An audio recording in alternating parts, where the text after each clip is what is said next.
ចាសូមគ្រប់នឹងជម្រាបសួរតែជូនជាទីស្រឡាញ់របស់ខាងក្រុមហ៊ុន Sunsimexco ទាំងអស់គ្នាថ្ងៃនេះជួបជាមួយនាងខ្ញុំសុកណានាងខ្ញុំនឹងមកពន្យល់និងណែនាំពីរបៀបប្រើប្រាស់របស់ម៉ាស៊ីនលាងចានខ្នាតតូចម៉ែ Electrolux ដែលមាន model ESF6010 គុតម៉ាស៊ីនលាងចានមួយនេះជាម៉ាស៊ីនលាងចានខ្នាតតូចងាយស្រួលក្នុងការកំណត់ទីតាំងហើយវាអាចផ្ទុកចានបានរហូតដល់8ឈុតហើយប្រើប្រាស់ទឹកក្តៅក្នុងការសម្អាតរហូតដល់70អង្សាវាប្រើប្រាស់ទឹក13លីត្រក្នុងការសម្អាតចានម្ដង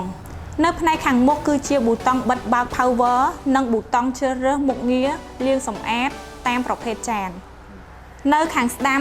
គឺជាសញ្ញាបង្ហាញពីដំណើរការក៏ដូចជាសញ្ញាបង្ហាញឲ្យយើងបន្ថែមអំបិលនិងទឹកសម្អាតចានផងដែរនៅផ្នែកខាងក្រោយជាកន្លែងបង្ហូរទឹកចេញនិងទឹកចូល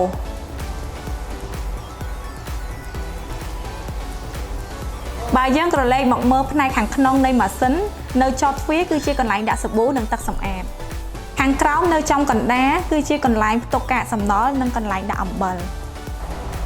ឥឡូវយើងមកស្វែងយល់ពីមុខងារលាងសម្អាតនីមួយៗនៅក្នុងម៉ាស៊ីនលាងចានមួយនេះទាំងអស់គ្នាមុខងារទី1 រិនជាមុខងារលាងសម្អាតចានដោយបាញ់ទឹកជម្រះលើចានដែលប្រឡាក់តិចៗមុខងារទី2 Quick ជាមុខងារលាងសម្អាតចានដោយប្រើរយៈពេល30នាទីតែប៉ុណ្ណោះមុខងារទី3 Glass Care ជាមុខងារសម្អាតដែលជួយឲ្យចានភ្លឺរលោងមុខងារទី4 Eco ជាមុខងារលាងសម្អាតដែលសន្សំសំចៃភ្លើងនិងទឹកបានខ្ពស់មុខងារទី5 Normal ជាមុខងារលាងសម្អាតទូទៅសម្រាប់ចានប្រឡាក់ធម្មតាមុខងារទី6 Intensive ជាមុខងារដែលលាងសម្អាតទៅលើចានដែលមានស្នាមប្រឡាក់ខ្លាំងដើម្បីធ្វើការសម្អាតនិងថែរក្សាម៉ាស៊ីនលាងចានបន្ទាប់ពីបានប្រើប្រាស់មួយរយៈមកយើង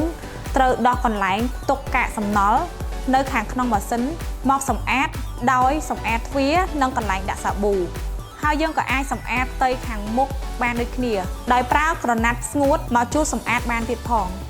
ជាចុងក្រោយនាងខ្ញុំសូមអរគុណចំពោះការតាមដានទស្សនានៅវីដេអូមួយនេះលោកអ្នកក៏អាចរកជាវបាននៅម៉ាស៊ីនលាងចានប្រភេទនេះនៅសាខាទាំងអស់របស់ខាងក្រុមហ៊ុន Sunsimexco ទាំងនៅតាមបណ្ដាខេត្តនិងនៅក្នុងក្រុងភ្នំពេញផងដែរជាចុងក្រោយនាងខ្ញុំសូមអរគុណសូមគោរពលា